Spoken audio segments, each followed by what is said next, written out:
Before we end this part of the topic, I wanted to talk about this other thing from the same article about home builders that was really fascinating to me, and I've never seen this before. And this is a metric of how many jobs there are for every housing permit that's pulled. Yeah. And so this comes from this comes from the Taylor Morrison.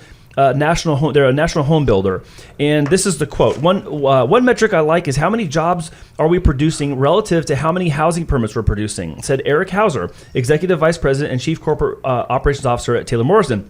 And as a country, it's 2.6 jobs for every permit, and the historical average is 1.6. Jeez. So those might seem like, oh, they're really close. They're just separated by one. Yeah. No. 2.6 relative to 1.6 is a massive number when they're that small.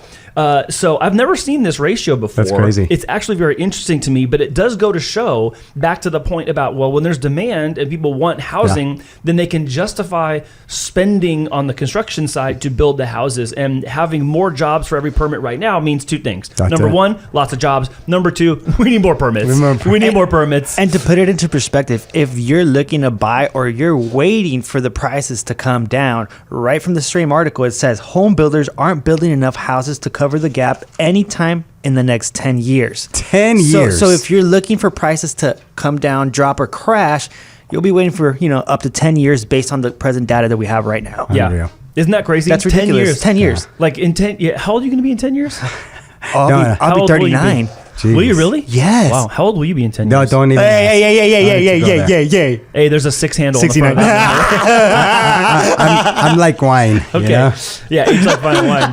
Hey, ask me. You know what? Ask me in 10 years. Yeah. Hey, we'll come back. We'll come back in 10 years. Back in 10 years. Put a pin on it. Yeah. So one of the things I think that is on my radar as far as the construction conversation. I'll end with this as far as construction is concerned, is the financing for it. Yeah. Is how is that going to work? Because we don't finance construction. Like we're not a bank for these builders. Correct.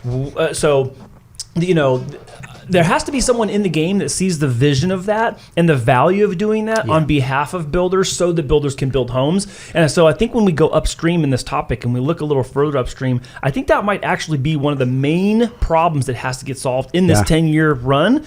I think that's going to be one of the linchpins that either makes this work or not. Yeah. And do you think maybe that's going to be a state or a federal thing that they step in as well, and maybe try to put their hand in that? Because at the end of the day, it's really like, where's the help going to come from? We know where the money's not coming from. It might have to be. And I'm just thinking out loud. And I'll use a correlation right now. You're seeing this happen a little bit in the insurance industry right now in California. You see a lot of insurance providers leaving the state because we're not going to serve the state of California. Ironically, hey, we don't want to provide business when you actually might need us.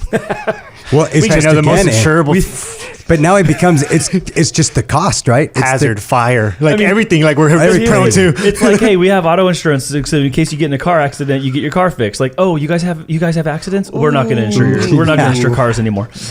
So in housing, I draw this parallel where Brian's posing a great question: who's going to provide the financing of that? Could it be local and state governments? I mean, it might be, and it might be because it needs to be based on demographics. So if there are more people migrating and moving to places where there are shortages of homes, if there's nowhere to put them, you have to make a place to put them. So the builders have to want to build there, and if they don't, then your local government's going to have to do something, right? Because otherwise, what's the alternative? Oh, we had 10,000 people move here in the last 5 years.